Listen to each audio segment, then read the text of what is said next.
Hello, my name is Emily Cosman and I am a firefighter with the City of Columbia Heights. With the stay-at-home executive order issued by Governor Tim Walz, people are finding themselves at home more frequently than their previous routines.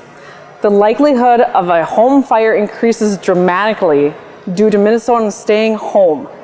We'd like to take a moment and talk about some fire safety reminders and some helpful tips. I'd first like to talk about smoke alarms. They are key in your escape of a burning residential fire. Your chances increase up to 50% if you have a working smoke alarm installed. Homes are burning much faster today than they did 40 years ago. You have an average of 3.5 minutes to escape a residential fire. All smoke alarms should be tested monthly. Smoke alarm batteries should be changed twice a year. All smoke alarms should be replaced every 10 years.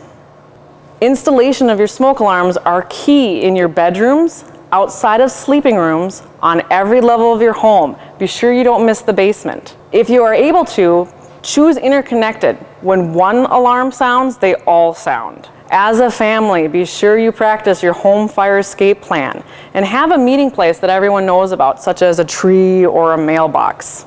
Another good reminder is to sleep with your bedroom door closed. A closed door may slow the spread of smoke, heat, and fire. The second topic I'd like to talk about is cooking fires. Cooking fires were the leading cause of structure fires in Minnesota last year. The two top factors in those cooking fires were unattended equipment, such as a pan of grease left on the stove, and the other combustibles too close to the heat source.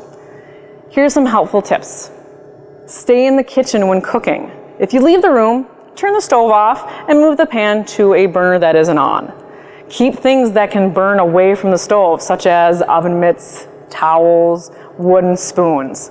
You should have a 3 feet clearance around the stove at all times. If a fire starts in a pan, slide a tight-fitting lid on the pan and turn the burner off. If it is a grease fire, do not put water on the fire. Avoid loose-fitting clothing that can easily catch fire. Remember to stop, drop, and roll if your clothing does catch fire. Be on alert. If you're sleepy or have consumed alcohol, don't use the stove or stovetop. If you do have a cooking fire, try your best to remain calm. When you panic and make quick decisions without taking 1 to 2 seconds, you may make a disastrous decision that could potentially cause an injury or even be fatal. Here are some helpful tips. Just get out. It can be as easy as that. We would rather see you safe than to fight a fire that is beyond anyone's capabilities. When you leave, close the door behind you to help contain the fire. Call 911 after you leave. The dispatcher is there to help you and will relay information to incoming firefighters. If you do try to fight the fire, be sure that others are getting out and you have a clear way out. For an oven fire, turn off the heat and keep the door closed. And lastly, I'd like to talk about fires started by smoking. Careless smoking is the leading cause of fatal fires in Minnesota. Most fires started by cigarettes and e-cigarettes started in the living rooms and bedroom. It is important that you not smoke in bed just before you fall asleep. If you do smoke, smoke outside. Discard your cigarettes in a deep, sturdy ashtray filled with water or sand. Do not discard cigarettes in vegetation like mulch, potted plants, or leaves. Do not smoke while using medical equipment or near medical equipment.